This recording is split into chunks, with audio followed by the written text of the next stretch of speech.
conheci pessoas na minha trajetória cristã que eles vinham buscar Deus por um problema. Eu acompanhei um jovem uma vez, 20 anos atrás, um jovem que a esposa dele, estava noivo na realidade, ela separou dele e ela não queria mais saber dele. Ele foi para a igreja. Esse irmão orava e jejuava igual gente grande.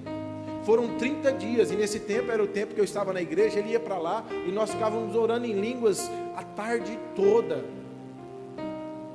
E só ia encerrar o jejum 6 horas, às vezes 10 horas da noite, quando acabava o culto. E esse irmão ficou fervoroso demais, que a noiva dele veio um dia na igreja e viu ele e falou assim: ele mudou. Mas ele mudou só até o ponto dela voltar com ele. Aí ele voltou a ser quem ele era, a pessoa que era antes.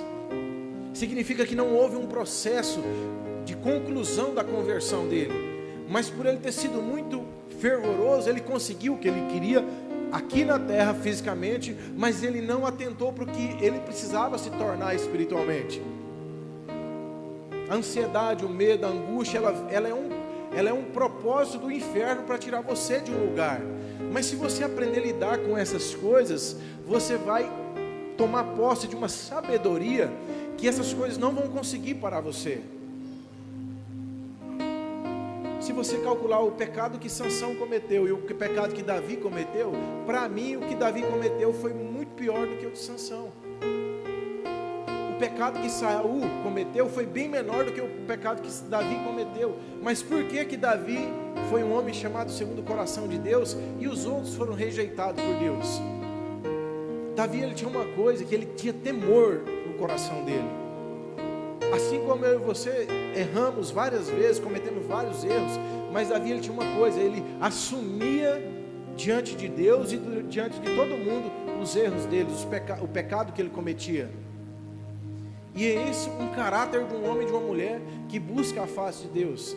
A gente precisa aprender essas coisas pequenas, porque você não foi chamado para a terra só por vir, você foi predestinado.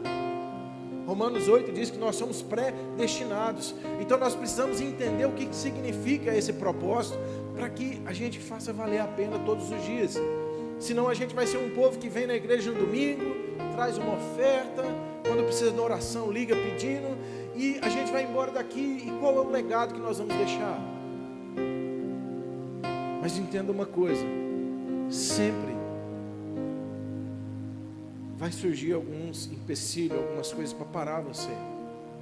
Seja na igreja, um irmão às vezes se levanta contra o outro e você já fica nervoso, não volta mais na igreja, ou começa a colocar condições e fazer coisas, e aí o evangelho ele não consegue fazer em você o que é para o evangelho fazer. Se você observar a tentação de Jesus no deserto, o diabo usou a própria palavra contra Jesus.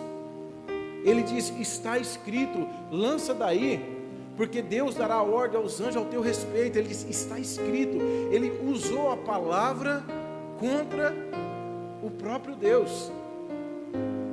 Ele queria de certa maneira confundir Jesus, e ele usa a palavra contra Jesus. Porque se a palavra for, realmente é a palavra, né? Então eu posso pular daqui e Deus vai dar ordem aos anjos, não vai acontecer nada comigo.